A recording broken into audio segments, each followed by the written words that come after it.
오늘 우리는 질문을 하나 하고 시작해야 되겠는데, 세례는 누가 받는가? 세례는 어떤 사람이 받는가? 자, 어떤 사람이 세례 받는다고 생각하세요? 네. 세례 받는 사람은요, 하나님께서 만세전에 예수 그리스도를 구주로 고백하고 하나님의 자녀가 되도록 은혜 입은 자들이 때가 참에, 때와 기한이 참에 전도자를 통해서든지 부모님의 믿음을 통해서든지 아니면은 또 인생을 살아가는 삶의 시련을 통해서든지 다양한 방법으로 부르심을 받고 예수 그리스도를 구주로 고백하는 자들이 무엇을 받는가 하면요, 세례를 받습니다. 그러면 세례를 누가 받는가 하면, 세례를 받음으로 그 세례를 통해서 믿음이 생겨나는 것이 아니라, 오늘 본문의 말씀도 나옵니다만, 세례는 누가 받는다고요? 예수 그리스도를 구주로 고백하는 사람들이, 나는 예수님을 믿습니다 라고 하는 신앙의 고백으로 교회 앞과 하나님 앞에 자기의 그 예수 믿음의 신앙 고백을 표현하는 하나의 신앙, 교회의 의식입니다. 그러니까 세례는 누가, 어떤 사람이 받는다고 했습니까? 세례를 받음으로 예수를 믿게 됩니까? 세례 받는 사람은 예수를 믿기 때문에 교회 앞에 나는 예수님을 믿습니다 라고 하는 신앙의 고백으로서의 표징으로 세례를 받는다, 그죠? 자, 오늘 세례를 받는 우리 세 사람, 또 우리 세례를 받고 직분을 맡아서 교회를 세워가는 우리 성도님들 기억하시길 바랍니다. 나는 누구를 구주로 고백하는?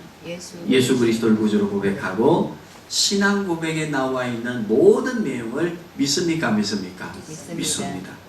이 고백으로 세례 받았고 신앙생활하면서 직분을 가졌고 수의 교회를 세워가게 되는 줄로 믿습니다.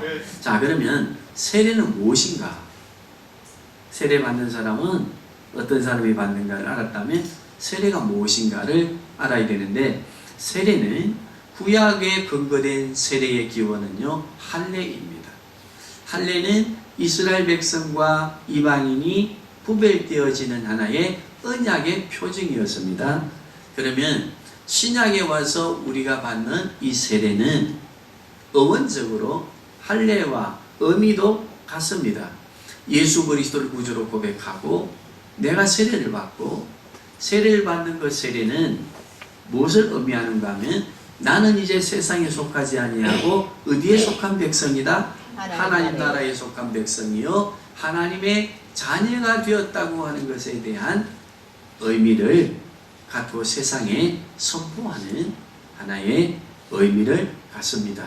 그래서 세례는 구약과 신약에 있어서 할례와 또 세례의 의미를, 신약의 의미를 이해하셨다고 한다면, 이 세례는 무엇을 의미하는가 하면, 내가 그리스도와 함께 십자가에 못 박혀서 죽고 예수 그리스도와 함께, 부활하신 예수 그리스도와 함께 나는 새로운 피조물로 다시 태어났다고 하는 의미를 갖습니다. 세상에서 구별되었다고 하는 의미는 어떤 의미를 갖는다고요? 나는 예수 그리스도와 함께 십자가에 못 박혀서 나의 옛사람은 어찌 되었고? 죽었고, 예수 그리스도가 부활하신 것처럼 예수 그리스도와 함께 예수님의 부활의 생명으로 나도 어찌 되었다? 다시 부활하여서 새로운 피조물이 되었다고 하는 의미를 가집니다. 그러니까 세례를 받은 우리는 이제 그리스도와 함께 죽었고 그리스도와 함께 살았다고 하는 이 구원의 은혜를 생각하고 고백하면서 나는 어떤 피조물이다? 새로운 피조물이 되었다고 하는 것에 대한 확신이 있고, 새로운 피조물 된 우리에게 무엇을 그러면 주님께서는 요구하시는가에 대한 것을 오늘 말씀을 통해서 간단하게 설명드릴 테니까 꼭 기억할 수 있기를 바랍니다. 자, 세례의 의미를 이해했습니다. 세례는 근원적으로 보면 구약의 할례와 그리고 신약의 세례는 연결되어져 있다 라고 하는 걸 이해하셨고, 세례는 그러면 무엇을 의미하느냐? 세상에서 어찌된 것 불러내어서 구별되었고, 구별된 우리를 어떻게 하셨다? 그리스도와 함께 죽고 그리스도와 함께 부활하게 하셔서 새로운 백성, 새로운 피조물로 지음받은 하나님의 거룩한 자녀, 하나님 나라의 백성이 되게 하셨다라고 하는 의미가 있다, 그지요? 그러면 이 세례에는 두 가지의 세례가 있어요. 하나는요, 침수하는 세례가 있어요. 이것을 우리는 침례라고 합니다. 그 침례는 뭔가 하면 물속에 사람을 푹 잠갔다가, 물속에 잠그는 것은 예수 그리스도가, 물이신 예수 그리스도와 함께 옛사람인 박신철이는 죽었고 라고 하는 의미로 물에 푹 잠기고, 다시 이제 일어나는 것은, 물에서 나오는 것은 예수 그리스도의 부활의 생명으로 다시 어떻다는 겁니까? 살아났다 라고 하는 것을 의식적인 의미 부여를 위한 하나의 침례가 있습니다. 그런데 침례교나 이런 데는 다 그렇게 봤죠. 그러나 우리 장로교는 약식 세례를 줍니다.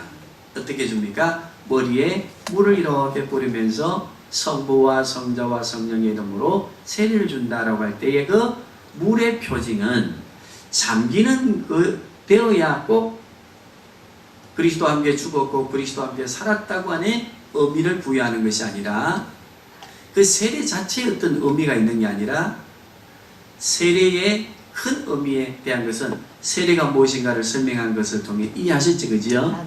그리스도와 함께 죽었고 그리스도와 함께 살았다고 하는 것에 대한 고백이니까, 물에 잠기느냐 물로 머리에 뿌리면서 세례를 받느냐에 대해서는 별로 의미가 큰 차이가 없습니다. 그래서 머리에 물로 성부와 성령의 이름으로 세례를 주는 것은 그리스도와 함께 죽었고 그리스도와 함께 살았다고 하는 의미에 동일한 의미를 갖습니다. 그래서 세례의 방법 중에는 침례하는 침수 세례가 있고, 또 약식으로 머리에 물을 뿌려서 하는 세례가 있지만은 그 세례 자체에는 큰 의미가 있다 없다? 예, 방법에는 의미가 크게 없고 차이가 없고, 세례의 본질의 의미는 어떤 의미라고 했습니까? 세상에서 구별되어서 예수 그리스도를 구주로 고백함으로 나는 그리스도와 함께 죄에 대하여는 죽었고 그리스도와 함께 부활의 생명으로 다시 살아난 새로운 피조물이 되었다고 하는 의미로 세례를 받고 또 세례를 이해해야 된다고 말씀을 드렸습니다. 그런데 이 세례에는 물 세례가 있고 성령 세례가 있습니다. 그러면 물 세례와 성령 세례는 어떤 의미를 갖는가? 자, 이거 조금 이해를 해야 될 줄로 압니다. 물 세례에는 교회가 정한 하나의 세례 의식을 가지고 세례를 받기 때문에, 세례 문답을 하고 서약을 하고 세례를 받아도 세례의 의미로는 그리스도와 함께 죽었고 그리스도와 함께 살아서 나는 새로운 피조물이 되었고 하나님 나라의 백성으로 삽니다라고 하는 세례의 그 본질의 의미를 물 세례를 받는 사람들 중에는 고백한다 하지만 양심으로 진짜로 믿고 고백하지 못하고 그냥 의식적으로 지식적으로 그럴 것 같아 라고 하는 감정적인 의미로 세례를 받는 사람들이 있습니다. 그러므로 물 세례를 받는 사람들 중에는 세례의 의미를 바르게 이해하고 세례를 받는 사람이 있는가 하면, 세례의 의미를 아직까지 충분히 이해하지 못하고 예수님이 나의 구주라고 하는 것을 확실히 고백하지 못하고 교회의 예식을 따라서 받는 사람이 있다 없다? 있다. 자, 그런데 성령 세례는 무엇인가 하면은요, 성령 세례는 세례의 본질적인 의미를 바르게 이해하고 바르게 믿고 고백하는 믿음을 누가 주시는가 하면은 성령 하나님을 통해서 받았기 때문에, 정말로 나는 그리스도와 함께 죽었고 나는 그리스도와 함께 살았다고 하는 새로운 피조물된 신앙의 고백이 분명한 사람은 무슨 세례를 받은 사람이에요? 성령 세례를 받은 사람이에요. 왜냐하면 예수 그리스도가 구원자라고 하는, 나의 구원자라고 고백하는 이 고백은 누구로부터 오는 것입니까? 성령 하나님으로부터 주어지는 것이기 때문에 그렇습니다. 그러면 자, 우리 정리 한번 해보십시다. 물 세례를 받는 사람은 세례의 의미에 대해서 알고 있지만은, 세례의 의미가 무엇인지 알고 있지만 지식적으로 알고 또 아직까지 진정한 그리스도인으로서의 고백이 없는 사람도 있을 수 있다, 그지요? 그런데 성령 세례는 어떻다고 했습니까? 정말로 그리스도를 구주로 고백하고 내가 새로운 피조물이 되었다고 하는 것을 확신하는 세례가 무슨 세례라고 했습니까? 성령 세례라고 했습니다. 자, 그러면 성령 세례와 물 세례의 이 관계에 있어서, 순위에 있어서 물 세례를 받아야 성령 세례를 받는가, 아니면 물 세례를 받기 전에도 성령 세례를 받는가, 여기에 대해서는 기준이 없습니다.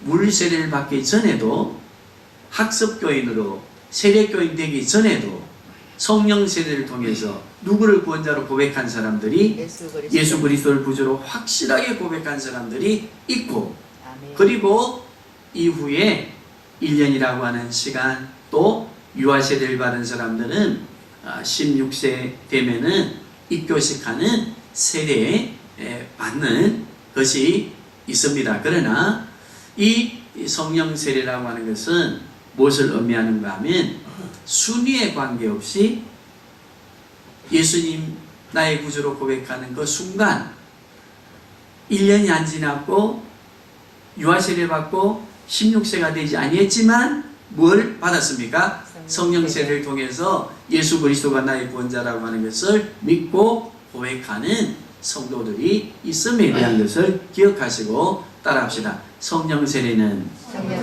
물 세례를 기준으로 할 때 순위가 없다. 물 세례 받기 전에 성령 세례 받을 수도 있고, 물 세례를 받고 난 뒤에 또 성령 세례를 받을 수 있는 이 두 가지 세례의 의미를 이해할 수 있기를 바랍니다.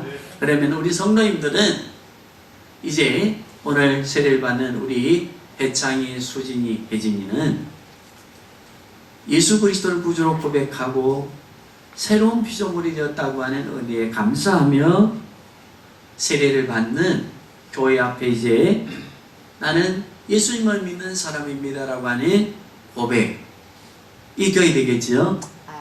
그러나 분명히 이야기했습니다. 그게 분명한 사실이지만 지식적으로는 그런 것 같으나 아직 내가 주님을 진짜 나의 구원자로 고백하는 데에는 아직까지도 어문이 있는 마음이 있을 수 있다, 그죠? 그러나 염려할 필요가 없습니다. 왜냐하면 성령 세례를 받게 되어지면, 성령 하나님이 내 마음에 주시는 세례를 받게 되어지면 나도 모르는 어느 날 예수 그리스도에 관한 것이 확실히 믿어진다, 안 믿어진다? 믿어지고, 그동안에 내 마음대로 예수 믿고 믿는 데 있지만은 내 마음대로 행동하고 살아왔던 시간들이 너무 하나님 앞에 죄송스러워서 통회하고 자복하고 눈물을 흘리며 회개하는 시간이 주어질 줄로 믿습니다. 그러므로 우리는 세례는 누가 받는가, 세례는 무엇인가에 대해서 좀 이해를 할 수 있기를 바라고, 성령 세례에 관하여 오해가 없기를 바랍니다. 물 세례를 받았으면 성령 세례를 받아야 된다, 동일시하는 개념을 가지고 부담을 주거나 강요당할 필요가 없습니다. 거기에는 순번이 물 세례를 기준으로 했을 때 있다, 없다? 없다. 그러면 성령 세례라고 하는 것이 무엇이라고 했죠? 정말로 예수 그리스도를 구주로 고백하고 나는 그리스도와 함께 나의 죄에 대한 옛사람으로서는 죽었고 물에 잠기는, 물로 머리에 성부와 성자와 성령의 이름으로 뿌림을 받는 그 순간, 그리고 나는 그리스도와 함께 다시 어찌했다? 살아난 새로운 피조물로서 하나님의 자녀된 신분으로 하나님 나라의 백성으로 교회를 세워간다 라고 하는 이 믿음의 확신, 이것이 무엇인가 하면은 성령 세례라고 했습니다. 그러면 지금 우리 교회에서 치유와 관계되어져서 사용되어지는 용어 가운데 성령 세례라고 하는 것을 자꾸 이야기하는데, 이 성령 세례는 구원과 관계 있는 세례가 아닙니다. 그것은 무슨 세례인가 하면 세례를 받고 성령 세례를 받고 예수 그리스도를 구주로 고백하는 성도들에게 또 기름 부으심을 받아야 됩니다 라고 할 때 이 세례는 무엇을 의미하는가 하면 재충만을 의미하지 중생을 의미하는 게 아닙니다. 중생은 무엇으로 주어집니까? 단번에 단회적으로 예수 그리스도를 구주로 고백하는 그 자체가 성령 세례를 받은 겁니다. 그러면 성령 세례를 받은 우리 성도들에게 어떤 목사님들이 와서 기름 부음을 받아야 됩니다, 성령 세례를 받아야 됩니다, 성령 세례를 받은 표징들이 있어야 됩니다 라고 말할 때는 그 성령 세례는 구원을 받아야 된다는 중생의 의미가 아니라 무엇을 의미한다고요? 주의 일을 능력과 권세 있게 하도록 하시는 재충전, 재충만의 의미를 우리에게 말씀해 주신다. 여기에 대하여 오해가 없기를 바랍니다.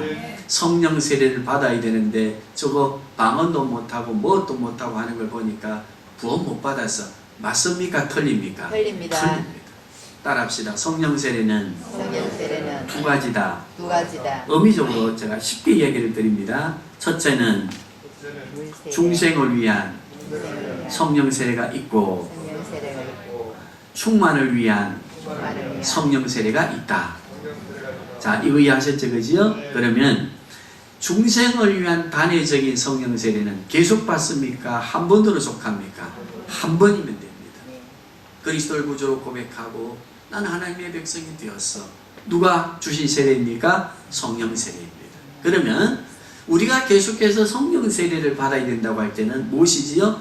중생한 그리스도인들이 능력 있게 주의 일을 하기 위해서 충만함을 받기 위해서는 또다시 성령의 뭘 받아야 된다? 충만함. 성령이 지배하고 다스리는 세례를 계속해서 기름 부으심을 받아야 된다 라고 하는 것 이해해야 됩니다. 그러면 우리가 충만을 위한 성령 세례는 어떤 의미를 갖습니까? 따라합시다. 계속적입니다. 진행 동사적입니다. 중생을 위한 성령 세례는 단회적입니다. 충만을 위한 성령 세례는 계속적입니다. 이해하셨지요? 자, 우리가 기도합니다. 예배합니다. 찬양합니다. 또 이렇게 우리가 성령의 충만함을 받아야 됩니다 라고 할 때 그 성령의 충만함과 성령 세례의 의미는 구원을 위한 것이다, 아니면 구원받은 백성들이 더 충성스럽게 주의 교회를 세워가도록 하시기 위함이다. 뭡니까? 그렇습니다. 이해하셨고, 우리가 우리 교회가 올한해 성령의 충만함의 세례의 계속성을 통해서 왕성하게 주의 교회를 세워갈 수 있도록 해주시기를 소망합니다. 성령의 세례를 충분히 이해하셨을 줄로 믿습니다. 성찬이 무엇입니까? 성찬은요, 성령의 세례를 통해서 구속의 은혜를 받은 사람들이 성령의 충만함으로 주의 교회를 세워가는 데에 계속해서 나는 하나님의 자녀가 되었습니다. 그리스도를 통해서, 그리스도의 은혜를 통해서, 죽으심을 통해서, 그리고 나는 그리스도의 교회를 날마다 성령 하나님과 함께 세워가야 됩니다 라고 하는 기념적 의미가 있습니다. 여기 성찬의 기념적 의미는 과거형이 아닙니다. 계속해서 진행되어져 가는 의미를 갖습니다. 그러면 세례는 무엇이라고요? 나는 성령 하나님을 통해서 하나님의 자녀가 되었습니다. 하나님의 자녀가 된 나는 계속해서 우리를 죄에서 구속하신 예수 그리스도를 어찌해야 됩니다? 증거하겠습니다. 증거해야 됩니다. 그리고 교회를 세워가야 됩니다 라고 하는 거기에 중요한 기념적인 하나의 신앙의 고백적인 의식이 무엇이라고 했습니까? 성찬입니다. 그래서 성찬은 원칙이 그렇습니다. 세례를 받고 그리스도를 구주로 고백하는 성령의 중생하심을 경험한 자들이 주의 성찬에 참여하고 주의 성찬에 참여하면서 계속해서 그리스도의 은혜로 우리가 충만해지면서 그리스도를 통해서 구원받습니다라고 하는 것을 세상에 널리 전하기 위한 하나의 신앙의 고백과 각오로 우리는 계속해서 어디에 참여한다? 주의 성찬에 참여하게 되는 줄로 믿습니다.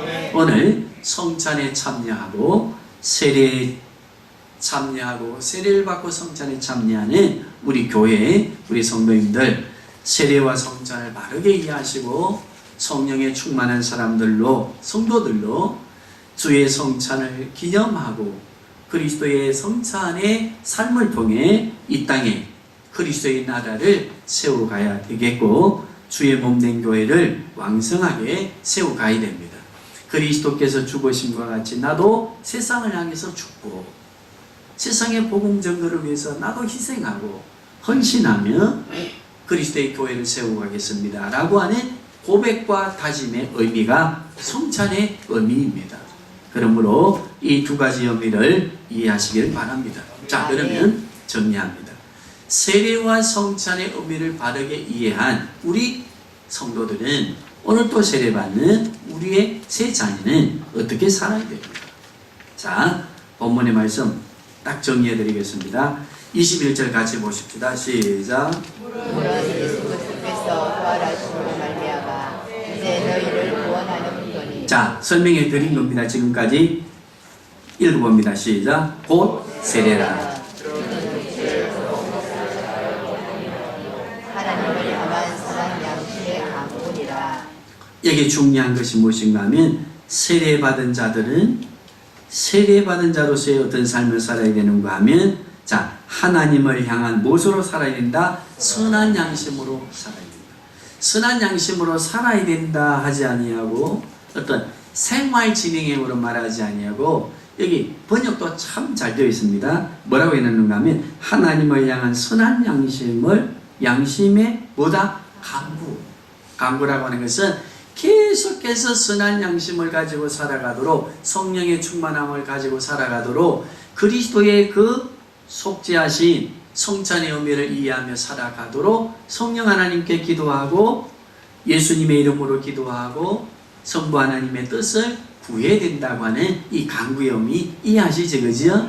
그렇다고 한다면 선한 양심은 무엇을 말하는가 하면 선한 양심은요 옳고 옳지 않고 선하고 악하고의 개념의 단어가 아닙니다. 여기 선한이라고 하는 이 단어 이것은 무엇을 말하는가 하면 따라하겠습니다. 하나님의 법대로 하나님의 말씀대로 성경의 용례가 성경의 단어가 선이라고 하는 단어를 사용할 때는 하나님에게 표현될 때는 하나님이 선하시다라고 할 때는 완전하심을 의미하고요. 선함이라고 하는 것이 우리에게 적용되어져 올 때는 무엇을 의미하는가 하면 윤리와 도덕적인 선한 삶만을 의미하는 게 아닙니다. 그 삶 자체를 초월한 누구의 법을 따라 사는 삶을 의미합니까? 하나님의 말씀을 따라 사는 삶이 가장 큰 하나님 앞에서의 선입니다. 의가 됩니다. 그렇다고 한다면 하나님의 말씀대로 선한 삶을 사는 사람은 무엇을 따라 살아야 된다고요? 양심을 따라 살아야 돼요.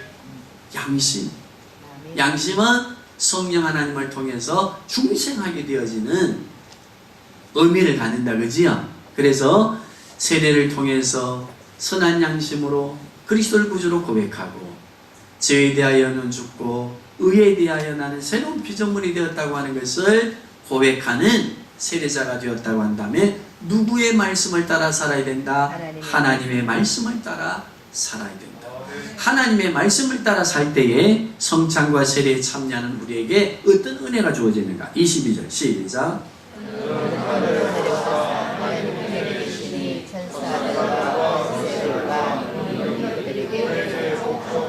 그 22절은 쉽게 표현하면요 따라합시다. 예수님의 통치하심 성부, 성자, 성령 하나님의 통치를 의미합니다. 다스림을 의미합니다. 보호하심을 의미합니다. 누구를 보호하시고 다스리시느냐, 통치해 주시느냐, 세례와 성찬의 의미를 바르게 이해하고 양심으로 고백하고 중생한 거듭난 그리스도인들에게 선한 양심을 따라 하나님의 말씀을 따라 사는 성도들에게 주님께서는 우리를 지키시고 다스리시고 보호해 주신다. 그 어떤 것들이 우리를 보호하는 것이 아니라 누가 보호하신다? 성부, 성자, 성령 하나님이 우리를 지키시고 보호하신다. 아멘. 믿습니까? 아멘. 주의 성찬에 참여하는 우리 성도님들 이걸 믿어야 돼요. 아멘. 세례받고 성찬에 참여한 우리 자녀들도 오직 우리 인생의 선구처는 누구의 말씀밖에 없다? 하나님의 말씀. 아멘. 믿습니까? 아멘. 자, 우리 말씀 베드로전서 1장 한번 보시길 바랍니다. 자막이 나올 것인데, 자, 1장 우리 23절 한번 보십시다. 23절 시작. 너희가 거듭난 것은 썩지 아니하시고 자, 여기 썩지 않은 씨가 누구입니까? 우리를 거듭나게 한 썩지 않은 씨는 예수 그리스도입니다. 아멘.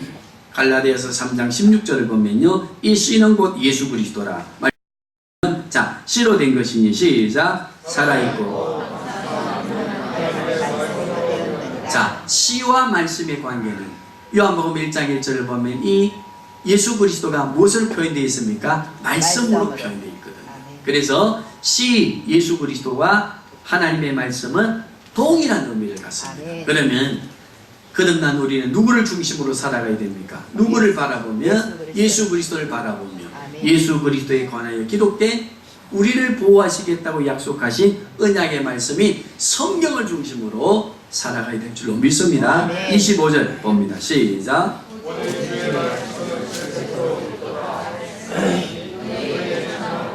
곧 말씀입니다. 아멘. 복음이 예수 그리스도가 곧 뭐라고요? 말씀이다. 말씀. 하나님의 말씀이시다. 그러므로 예수님에 관하여 우리의 구원에 관하여 기록된 성경의 말씀을 우리가 지혜롭게 묵상하고 살아갈 때 우리는 선한 양심을 따라서 살아가는, 선한 양심을 날마다 강구하며 살아가는 하나님의 백성, 세례와 성찬에 참여하는 백성이 된다. 자, 우리 정리해 봅니다.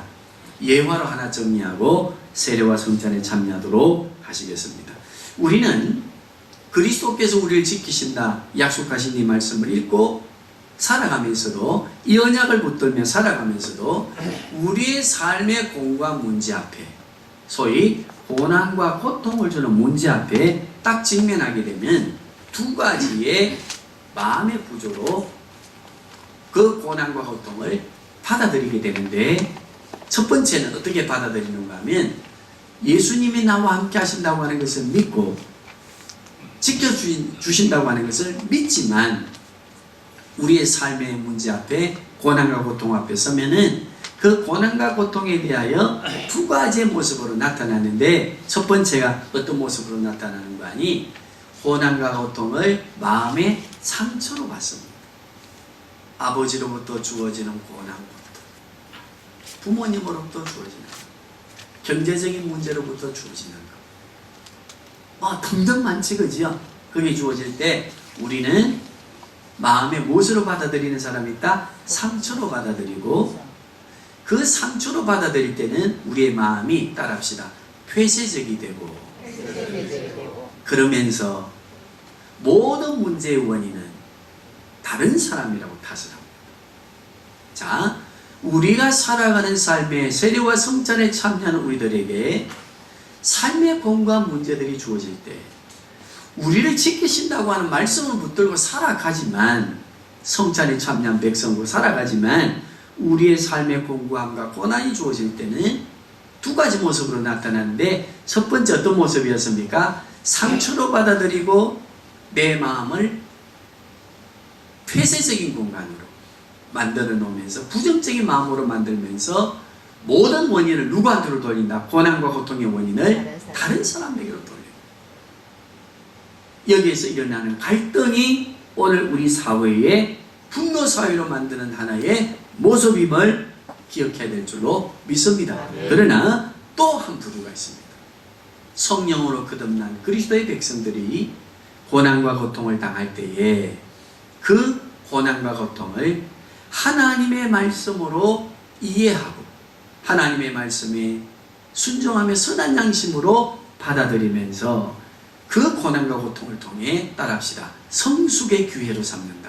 성숙의 기회로 삼는다. 아멘. 선한 양심을 가지고 강구하면서 살아가는 세례자와 성찬에 참여하는 우리 성령 세례를 받은 그리스도인들은 고난과 고통을 선한 양심으로 받아들이고 하나님의 뜻으로 받아들이고 그 고통을 통해 무엇을 한다? 성숙을 한다.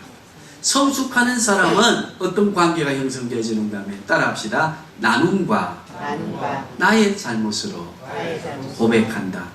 나의 잘못으로 고백하며 용서의 나눔을 합니다. 사랑의 나눔을 가집니다. 아멘. 아멘. 우리 성도님들, 우리는 고난과 고통을 벗어날 수 없습니다. 그러나 그것이 주어질 때 우리는 선한 양심을 따라 살아가는 강구하는 그리스도인들이 되어야 합니다. 아멘. 하나님의 뜻으로 받아들이시고 성숙하게 되시고 우리의 자녀들 더 성숙해져서 나의 잘못을 인정하고 나눔의 원리를 가지고 용서하고 사랑하며 이 땅을 거듭난 그리스도인으로 살아가게 될 때 하나님이 약속하신 언약의 복을 누리며 살아가게 되는 줄로 믿습니다. 아멘. 기도해야 됩니다. 그죠? 기도하게 되면은 성령 하나님은 선한 양심을 따라 살아가도록 우리에게 격려하고 말씀하십니다. 그런데 우리는 그 주시는 성령 하나님의 말씀을 어떻게 하는가 하면 기도로 또 붙들려고 합니다. 자, 보십시오. 기도를 통해서 성령의 음성을 듣고 선한 양심을 가지고 내가 이렇게 살아야지 라고 말씀해 주시면은 그 말씀을 또 뭐로 붙든다? 기도로 붙들어. 그러면 맨날 예배당 안에서 책방구 돌듯이 기도로 얻고 기도로 붙잡고 기도로 소멸해. 오늘 성찬에 참여하는 우리는 기억해야 됩니다. 올 한 해 전함과 도전하는 우리 성도님들, 우리 세례받는 우리의 자녀들 멋진 인생을 살기를 소망하면서 부탁하는 게 뭔가 하면 따라합시다. 기도에 발로 기도를 이루어 갑시다. 아멘. 기도를 통해서 응답받는 그 응답을 다시 기도로 붙잡으면 안 됩니다. 무엇으로? 기도가 발이 달린 기도, 삶이 되어서 아멘. 그 기도를 이루어가는 하나님의 백성이 되고 거룩한 주의 성찬에 참여하는 우리 성도님들 되시고 우리 자녀들 되시길 주님의 이름으로 축복합니다. 아멘. 우리 기도하겠습니다.